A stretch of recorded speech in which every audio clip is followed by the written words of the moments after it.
नमस्कार, मैं हूं ओम त्रिवेदी और आप देख रहे हैं प्रदेश वाइज न्यूज खबरों की तह तक। स्वागत है समय बुलेटिन टॉप 25 में। आइए नजर डालते हैं उत्तर प्रदेश की आज की बड़ी खबरों पर। महिला सुरक्षा पर सीएम योगी का सख्त संदेश। फसल बीमा कराने की तारीख बढ़ी। केंद्रीय कर्मचारियों का शिक्षा भत्ता बढ़ा। सरकारी अस्पतालों की दवाएं जांच में फेल। जिंदा लोगों को मृत दिखाकर बांटी विधवा पेंशन।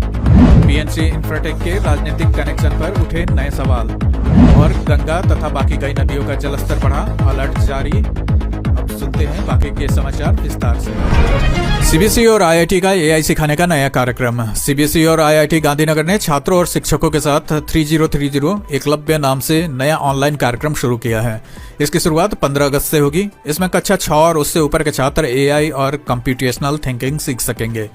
कुल 8 ऑनलाइन सत्र आयोजित किए जाएंगे, जिनमें गणित और विज्ञान को रोजमर्रा की समस्याओं से जोड़कर पढ़ाया जाएगा। इस कार्यक्रम का मकसद छात्रों में तार्किक सोच, समस्या हल करने की क्षमता और नई तकनीक को समझने का कौशल विकसित करना है। इसमें अभिभावक भी शामिल हो सकेंगे। विज्ञान के छात्रों को शोध की नई सीख। पूर्वांचल यूनिवर्सिटी में नए विज्ञान छात्रों के लिए इंडक्शन कार्यक्रम आयोजित किया गया। इसमें जेनोमिक्स विशेषज्ञ प्रोफेसर ज्ञानेश्वर चौबे ने छात्रों से कहा कि पढ़ाई को सिर्फ किताबों तक सीमित न रखें, बल्कि शोध और नए प्रयोगों की दिशा में भी आगे बढ़ें। उन्होंने बताया कि आधुनिक जेनोमिक्स की मदद से मानव इतिहास प्रवासन को बेहतर ढंग से समझा जा सकता है। छात्रों से नई चीजें सीखने, सवाल पूछने और वैज्ञानिक सोच विकसित करने का भी आह्वान किया गया। फसल बीमा कराने की तारीख बढ़ी। खरीफ फसलों का बीमा कराने वाले किसानों को बड़ी राहत मिली है। प्रधानमंत्री फसल बीमा योजना के तहत अब गैर ऋणी किसान 14 अगस्त तक और ऋणी किसान 31 अगस्त तक अपनी फसलों का बीमा करा सकेंगे। पहले इसकी अंतिम तारीख 31 जुलाई थी।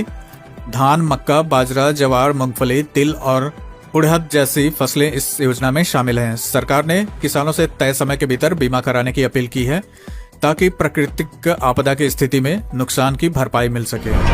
नगर क्षेत्र में 11,508 शिक्षक भर्ती की तैयारी। उत्तर प्रदेश में लंबे समय बाद नगर क्षेत्र के स्कूलों में 11,508 शिक्षकों की भर्ती की तैयारी शुरू हो गई है।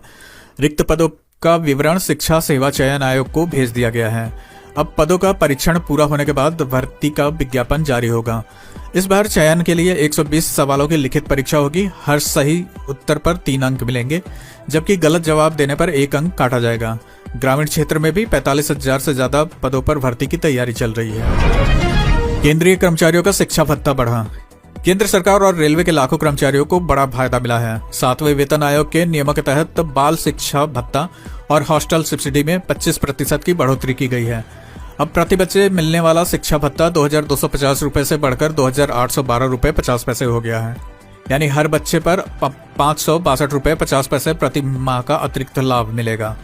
हॉस्टल सब्सिडी भी बढ़ाकर 8,437 रुपए 50 पैसे प्रति माह कर दी गई है। यूपी में बनेंगे 10,000 नए ग्राम संगठन। यूपी में ग्रामीण महिलाओं को आर्थिक रूप से मजबूत करने के लिए 10,000 नए ग्राम संगठन बनाए जाएंगे। सरकार का लक्ष्य ज्यादा से ज्यादा महिलाओं को स्वयं सहायता समूहों से जोड़ना है। नए संगठन बनने से नए समूह बनाने तथा बंद पड़े समूहों को फिर से सक्रिय करने और गांव में सामुदायिक नेतृत्व मजबूत करने में मदद मिलेगी। सरकार का कहना है कि इससे महिलाओं को बचत, रोजगार, प्रशिक्षण और सरकारी योजनाओं का लाभ आसानी से मिल सकेगा। यूपीपीएससी में आर्किटेक्चरल असिस्टेंट की भर्ती। सरकारी नौकरी की तैयारी कर रहे युवाओं के लिए अच्छी खबर है। उत्तर प्रदेश लोक सेवा आयोग ने आर्किटेक्चरल असिस्टेंट के 37 पदों पर भर्ती के लिए आवेदन शुरू कर दिए हैं। ऑनलाइन आवेदन की अंतिम तारीख 3 सितंबर है। 21 से 40 साल तक के उम्मीदवार आवेदन कर सकते हैं। आरक्षित वर्ग को नियमानुसार आयु में छूट मिलेगी। आवेदन में सुधार करने का मौका 10 सितंबर तक रहेगा। 18 शहरों में बनेंगे आधुनिक प्रीमियम बस स्टेशन। यूपी के 18 शहरों में आधुनिक प्रीमियम बस स्टेशन बनाने की तैयारी शुरू हो गई है। सरकार ने इसके लिए निजी कंपनियों से निविदाएं मांगी हैं। इस परियोजना में 1,100 करोड़ रुपए से ज्यादा का निवेश होने की संभावना है। नए बस स्टेशनों में यात्रियों को बेहतर इंतजार कक्ष, फूड कोर्ट, दुकानें और दूसरी आधुनिक सुविधाएं मिलेंगी। सरकार का कहना है कि इससे बस यात्रा आसान होगी और संबंधित शहरों में व्यापार और रोजगार को भी बढ़ावा मिलेगा। राज्य शिक्षक पुरस्कार का इंटरव्यू 13 अगस्त से। राज्य शिक्षक पुरस्कार 2025 की चयन प्रक्रिया अब अंतिम चरण में पहुंच गई है।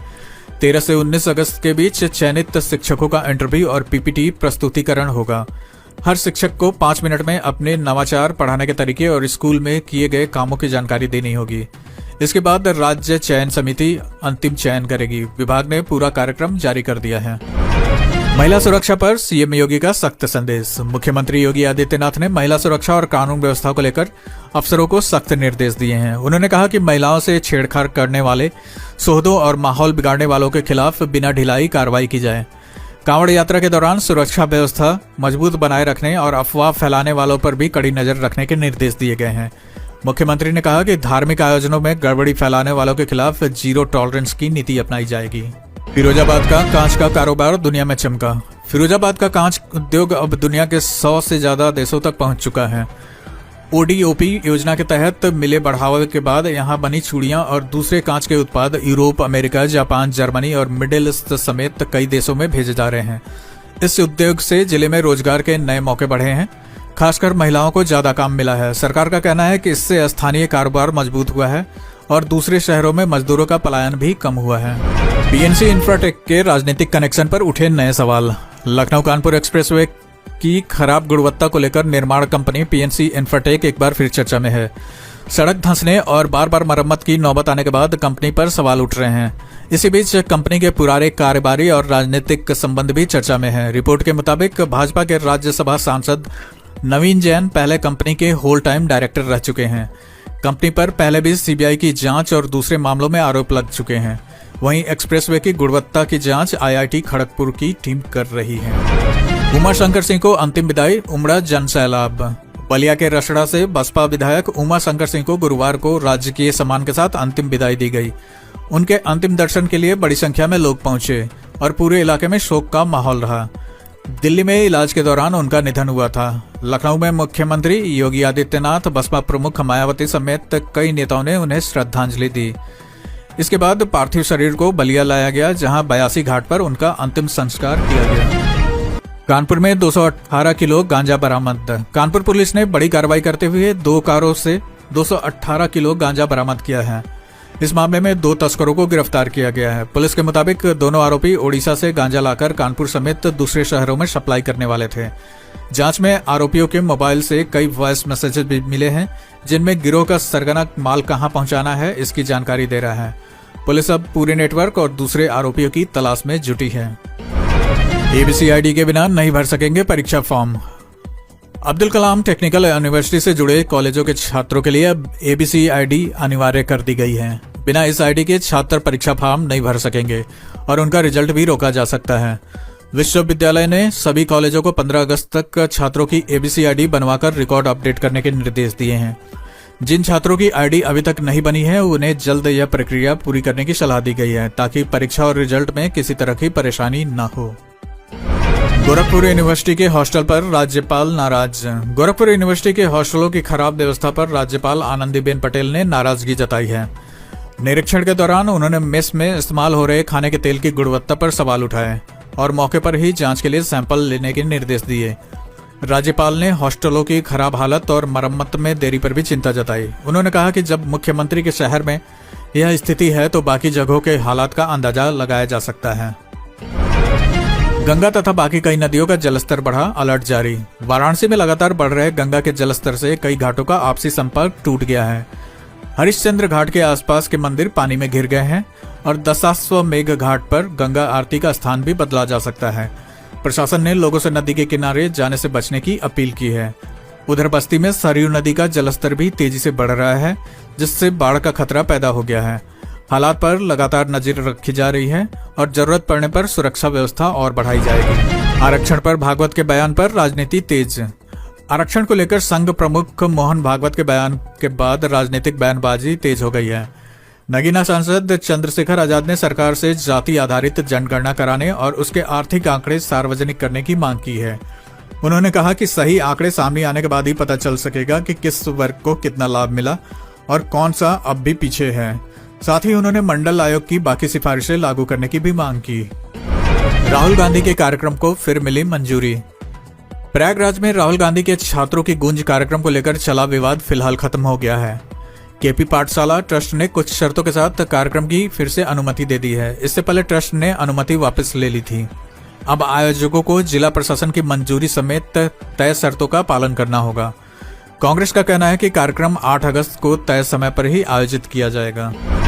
सरकारी अस्पतालों की दवाएं जांच में फेल। सरकारी अस्पतालों में सप्लाई की गई निमोनिया और गंभीर संक्रमण की कुछ दवाएं गुणवत्ता जांच में फेल हो गई हैं। इसके बाद दवा सप्लाई करने वाली कंपनी एथेंस लाइफ साइंस को 3 साल के लिए ब्लैकलिस्ट कर दिया गया है। जांच में एमॉक्सिसिलिन और पोटेशियम क्लैवुलिनेट की 2 बैच तय मानकों पर खरी नहीं उतरी। अधिकारियों ने बताया कि अस्पतालों में दवा की गुणवत्ता से कोई समझौता नहीं किया जाएगा और खराब दवा सप्लाई करने वाली कंपनियों पर सख्त कार्रवाई जारी रहेगी। यूपी कांग्रेस में बड़ा संगठनात्मक बदलाव। 2027 विधानसभा चुनाव की तैयारी के बीच कांग्रेस ने उत्तर प्रदेश में बड़ा संगठनात्मक बदलाव किया है। पार्टी ने अपने सभी 6 सह प्रभारियों को हटाकर उनकी जगह नए पदाधिकारियों की नियुक्ति की है। कांग्रेस का कहना है कि नई टीम के साथ संगठन को और मजबूत किया जाएगा। इससे पहले भी पार्टी ने प्रदेश प्रभारी को बदला था। अब नए पदाधिकारियों के साथ चुनावी तैयारियों को तेज करने की रणनीति बनाई जा रही है। हाईकोर्ट का बड़ा फैसला, ऐसे नहीं वसूला जा सकता किराया। इलाहाबाद हाईकोर्ट ने अहम फैसला सुनाते हुए कहा कि नगर पालिका दुकान का बकाया किराया भू राजस्व की तरह वसूल नहीं कर सकती। अदालत ने रामपुर के एक मामले में तहसीलदार की वसूली कार्रवाई को रद्द कर दिया। हालांकि कोर्ट ने यह भी साफ किया कि नगर पालिका कानून में मौजूद दूसरे वैध तरीकों से बकाया किराया वसूल सकती है। यह फैसला दुकान किराए से जुड़े मामलों में महत्वपूर्ण माना जा रहा है। शारदा नदी का कटान तेज, किसानों की बड़ी चिंता। लखीमपुर खीरी में शारदा नदी का कटान लगातार तेज होता जा रहा है। अब तक करीब 50 एकड़ खेती की जमीन नदी में समा चुकी है और कई किसानों की गन्ने की फसल बर्बाद हो गई है। नदी का बहाव अब घरों के भी करीब पहुंच गया है, जिससे ग्रामीणों की चिंता बढ़ गई है। दूसरी ओर मोहाना नदी का जलस्तर भी बढ़ रहा है। प्रशासन हालात पर नजर रखे हुए जबकि ग्रामीण सुरक्षा के इंतजाम बढ़ाने की मांग कर रहे हैं। जिंदा लोगों को मृत दिखाकर बांटी विधवा पेंशन। सहारनपुर में विधवा पेंशन योजना में बड़ा फर्जीवाड़ा सामने आया है। आरोप है कि सरकारी रिकॉर्ड में जिंदा लोगों को मृत दिखाकर उनकी पत्नियों के नाम पर विधवा पेंशन मंजूर करा दी गई। शुरुआती जांच में 2 मामले सही पाए गए हैं, जबकि कई और मामलों की जांच चल रही है। शिकायत के बाद प्रशासन ने पूरे मामले की जांच शुरू कर दी है। आरोप है कि फर्जी मृत्यु प्रमाण पत्र बनाकर सरकारी रिकॉर्ड में भी हेरफेर की गई। असम बाढ़ पीड़ितों के लिए बनेंगे 1000 घर। All India federation of diploma engineers Assam बाढ़ पीड़ितों की मदद के लिए आगे आया है। फेडरेशन के राष्ट्रीय अध्यक्ष एनडी द्विवेदी ने बताया कि वह असम बाढ़ पीड़ितों की मदद के लिए मुख्यमंत्री योगी आदित्यनाथ से भी मुलाकात करेंगे। उत्तर प्रदेश के डिप्लोमा इंजीनियरों ने अब तक 10 लाख रुपए की सहयोग राशि दी है। देश भर से अब तक लगभग 4 लाख डिप्लोमा इंजीनियर आगे आए हैं तथा पीड़ित परिवारों को खाने पीने की वस्तुएं, कपड़े, बिस्तर, दवाएं आदि दिए जा रहे हैं। फेडरेशन ने प्रभावित क्षेत्रों में 1000 विस्थापित घरों को 2 कमरे का मकान बनाकर देने का निर्णय भी लिया है। इसी के साथ आज की खबरों का सिलसिला हम यहीं समाप्त करते हैं। अगर आपको लगता है ऐसी खबरें जरूरी है तो चैनल सब्सक्राइब करके जुड़े रहिए।